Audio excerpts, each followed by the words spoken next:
Pranavy Mahendra from BrandWagon Online, and today we are going to talk about the GST conundrum in the gaming industry.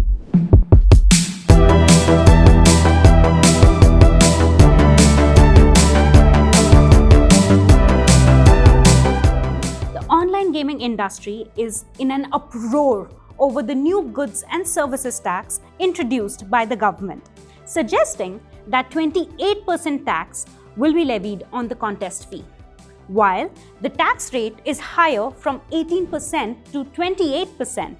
The basis of industry's ire is not the tax rate but the valuation on which it is being imposed, which is the contest fee. Let's rewind a bit and understand the gaming industry a little. The gaming industry boomed over the last couple of years, witnessing a surge in user base as well as cash flow. From fantasy to real money to casual gaming, industry saw new audiences coming on board as well as new companies entering the domain.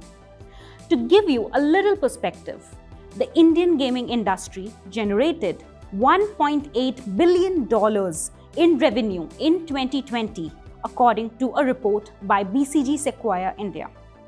This is expected to triple to over $5 billion by 2025 on the back of the mobile-first phenomenon, despite the industry standing at the 1% of global gaming market.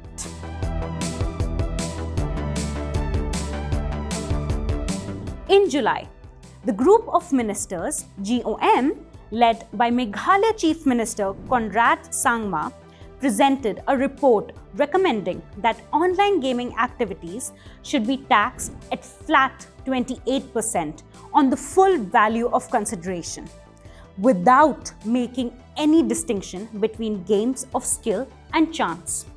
Despite the fact that the Supreme Court had passed a verdict in 2021 stating that fantasy and card-based real money games such as Rummy are considered games of skill and not of chance.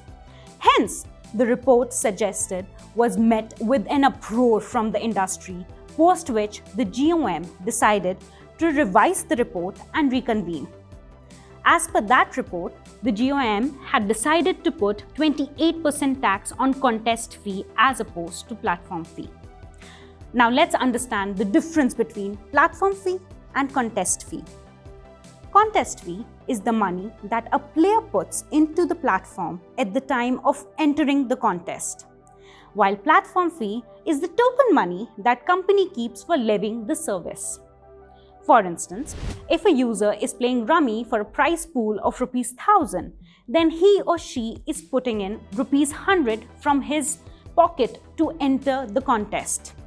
If and when the player wins the contest, he or she walks away with ₹100.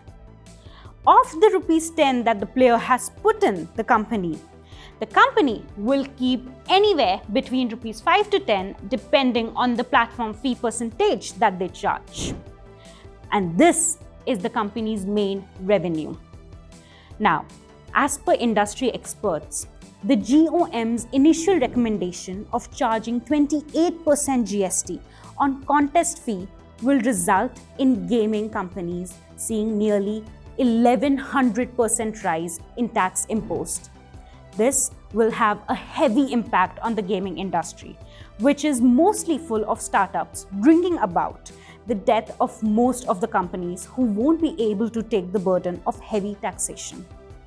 As per industry estimates, there are over 800 gaming companies in India.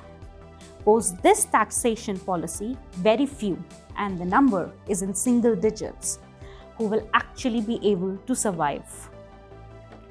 On the gamer's side, the cost to participate in the game will go up by 300% for gamers under this proposed tax policy, thereby forcing gamers to limit their participation and also pushing them into offshore illegal gambling websites, as the cost of playing will go up. This will result in gaming industry losing user base. Now, let's take the scenario that the GST Council will simply levy the tax on the platform fee or gross gaming revenue as we call it, In that case, if the GOM stays on its decision to impose 28% tax on platform fee, then the companies will see 50 to 53% rise in taxation. In this case, either the gaming industry has to reduce the platform fee charged or the price pool offered. If they reduce the platform fee charged, they will take a hit on revenue. And if they reduce the price pool, they might face a loss of user base, making them stuck in a devil and a deep blue situation.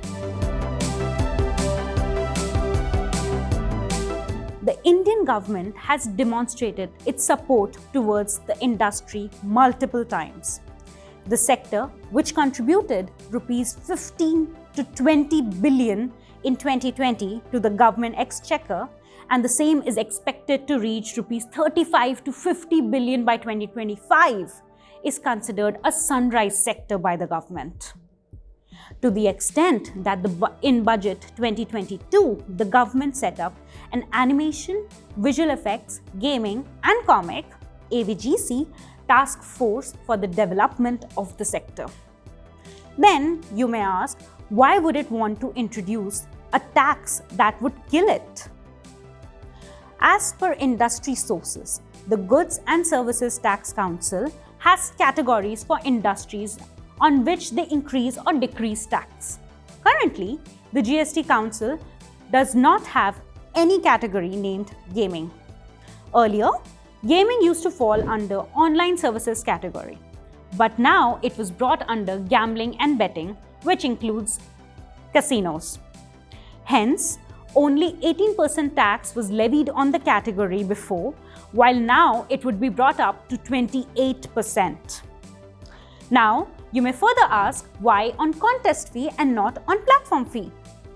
The government wanted to impose the tax on actionable claim, which the council saw as price pool.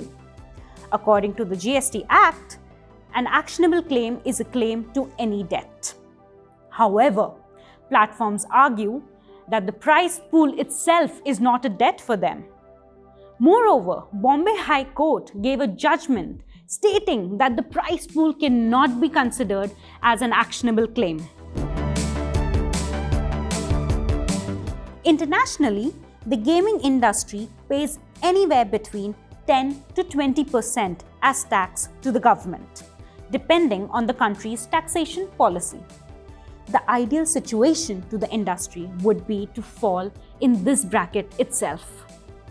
The previous report blurs the line between games of skill and games of chance and might just cause a legislature anarchy, resulting in user base erosion and foreign disinvestment.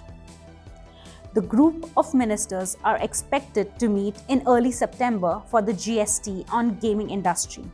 And then in the latter half of the month, the GST Council will lay out its ruling.